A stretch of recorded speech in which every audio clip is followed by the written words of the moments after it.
Assalamualaikum warahmatullahi wabarakatuh. Perkenalkan, nama saya Amelia Eka Pratiwi dengan NIM 857391781. Saya adalah mahasiswa PGSD Universitas Terbuka UPPJJ Bogor. Pada video ini, saya akan melakukan praktikum sederhana tentang pengelompokan sayuran berdasarkan jenisnya. Sebagai tugas mata kuliah praktikum IPA di SD, hal yang akan saya lakukan pada praktikum ini yaitu yang pertama menyiapkan beberapa jenis sayuran. Lalu sayuran-sayuran ini akan saya kelompokkan berdasarkan sesuai kategori bagian tumbuhan. Di sini saya sudah menyiapkan beberapa jenis sayuran. Ada 20 jenis sayuran, lalu akan saya kategorikan berdasarkan jenis tumbuhannya.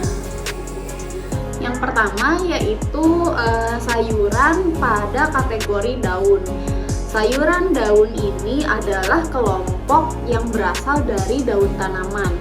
Nah, pada sayuran daun ini saya memiliki beberapa contoh, yaitu yang pertama ada daun bawang, lalu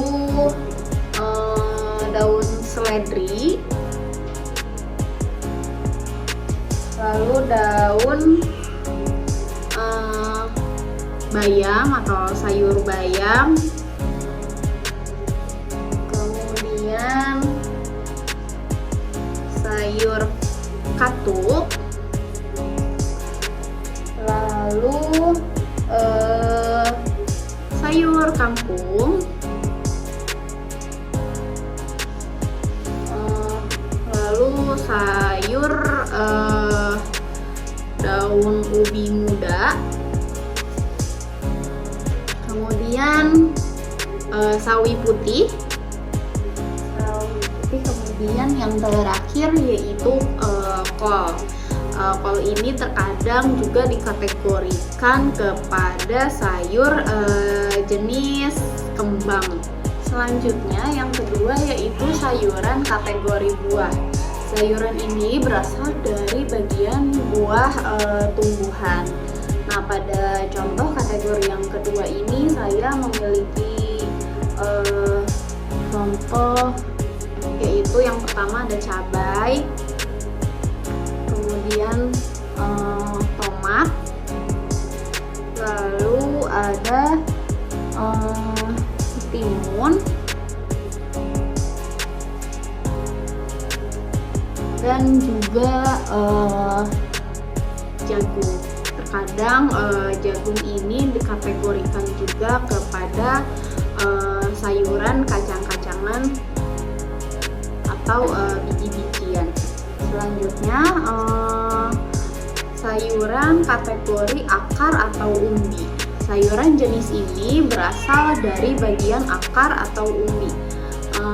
Pada kategori ini saya memiliki sampel yaitu kentang, lalu bawang putih, kemudian bawang merah, lalu bawang bombay, kemudian yang terakhir yaitu wortel. Nah, selanjutnya yaitu sayuran kategori kacang-kacangan. Sayuran ini berasal dari polong dan biji kacang-kacangan. Pada kategori ini saya memiliki sampel sayurannya, yaitu yang pertama buncis, lalu kacang panjang. Selain ketiga kategori tadi, sebetulnya ada juga sayuran jenis tunas. Namun saya tidak memiliki sampelnya. Sayuran tunas ini berasal dari tunas tanaman. Biasanya pada jenis ini memiliki contoh sayuran yaitu toge dan rebung. Hasil pengelompokan sayuran ini saya catat secara singkat pada tabel untuk memudahkan pelaporan. Kesimpulan dari praktikum ini adalah berdasarkan hasil pengamatan dan pengelompokan dapat disimpulkan bahwa sayuran dapat dikelompokkan berdasarkan bagian tumbuhan yang dimakan. Setiap sayuran memiliki ciri fisik dan struktur yang berbeda sehingga dapat dimasukkan ke dalam kelompok tertentu. Yaitu yang pertama ada sayuran daun. Sayuran daun ini bagian yang dimanfaatkannya adalah daunnya.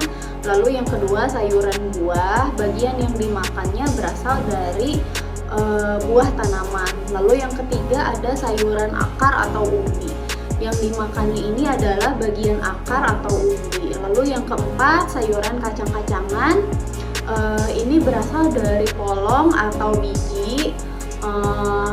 Biasanya selain dari contoh yang saya miliki tadi, kacang panjang, buncis, ada juga kacang tanah, kacang kedelai, dan lain-lain.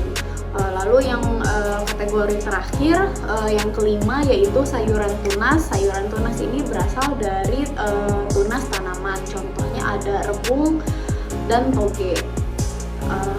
Melalui praktikum ini dapat dipahami bahwa pengelompokan sayuran membantu siswa mengenali keragaman tumbuhan dan memahami bagian-bagian tanaman secara konkret. Pembelajaran menggunakan benda nyata membuat konsep lebih mudah dipahami oleh siswa SD. Demikian praktikum pengelompokan sayuran berdasarkan jenisnya.